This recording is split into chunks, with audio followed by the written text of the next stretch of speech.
سلام، صبحتان بخیر. خبرهای روزی شنبه 28 ایول را من عبدالله اشروف برایتان تقدیم میکنم. شهرداری دوشنبه برای بررسی ارزی گروه از زنان که از افزایش آزار لفظی مردان در کوچه های پایتخت شکایت داشتند گروهی کاری تأسیس داد. گروه کاری از فعالان جامعه شهروندی، کارمندان حفظ حقوق، کمیته زنان و جوانان عبارت بوده از نتیجه کار خود بر رئیس شهر رستم امامعلی حسابات خواهند داد. محمد سعید زویزاده معاون اول رئیس شهر دوشنبه میگوید الکی گروه کاری اولین ملاقات را در 4 ناحیه پایتخت انجام داده از نتیجه کار خود به رئیس شهر گزارش دادند. زویزاده میگوید مراجعت زنان میتواند برای بلند برداشتن فرهنگ شهرداری مساعدت کند. این مقام شهرداری گفت توسط ثبت دوربین‌های نظارتی شهر مناسبت مردان و جوانان نسبت دختران و زنان پیگیری کرده می شود، اما حالا به گفته او این گروه به قرار نرسیده است که در صورت ثابت شدن حادثه های آزار لفظی زنان و دختران از جانب مردان نسبت آنها چگونه چاره اندیشیده می شود.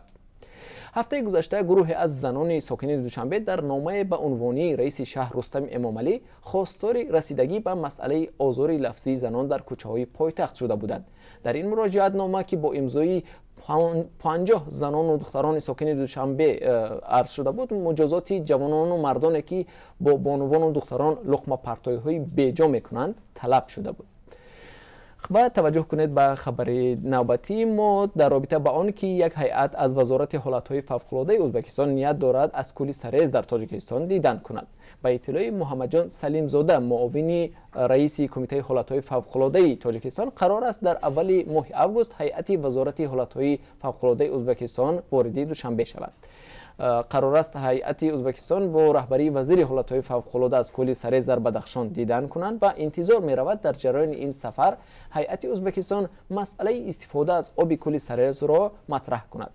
در جریان سفر دولتی شوکت میرزیویف پرزیدنت ازبکستان هم ماه مارس سال جاری هر دو کشور به توافق رسیده بودند که برای استفاده آب آشامیدنی از کولی سرز اقدام خواهند کرد.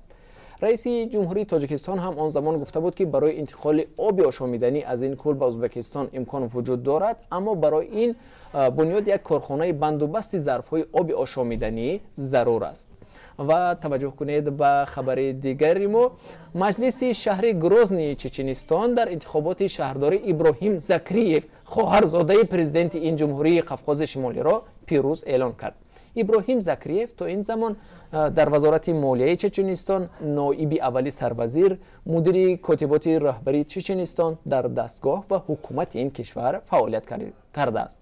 در چچنستان با وظیفه‌های مسئول دولتی تعیین کردن نزدیکان و همدهگان قادروف یک معیار قبول شده است. در مجموع 65% کرسی‌های مسئولی دولتی چچنستان را آدمان قادروف صاحب شدند. و باز هم توجه شما را به خبر دیگر جلب میکنم. در ترکمنستان پوشیدن لباس تنگ را برای دختران دانشجو منع کردند. من بعد آنها باید کرته دراز و کشاد و شلوار ملی گلدوزی بلک را پوشند. یک منبع در وزارت معارف ترکمنستان به شرط افشا نشدن نامش گفت قرار جاری کردن قاعده نوی لباسپوشی برای دختران و دانشجویان از اول سال نوی تحصیل در جلسه اخیری وزارت قبول شد. به گفته آموزگاران و والدان، رهبریت مکتب‌ها از 20 ایول با خوانندگان تماس گرفته به آنها قاعده نو و حتمی بودن اجرای لباس‌ها را شرح می‌دهند. لباس‌ها باید در کارگاه دوخته شوند که مسئولان مکتب تعیین می‌کنند.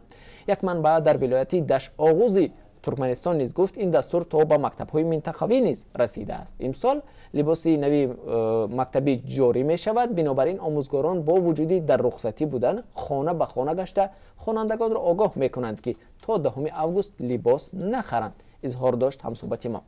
پوشیدن لباس مکتبی در شکل ملی در تمام مکتب‌های ترکمنستان حتمی است، از جمله در مکتب‌های رقم‌های 55 و 57 شهر اشقابات که در آن روستباران و ترکتباران و ملت‌های دیگر تحصیل می‌کنند.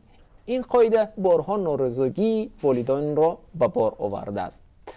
و توجه کنید به خبری آخری ما، از اول سال جاری در کولها و رودخانه‌های تاجیکستان 69 نفر غرق شدند. به گفته محمد جان سلیم زاده معاون اول کمیته حالتهای فوق‌العاده تاجیکستان، 26 نفر از غرق شدگان نابالغان تا 16 ساله بودند.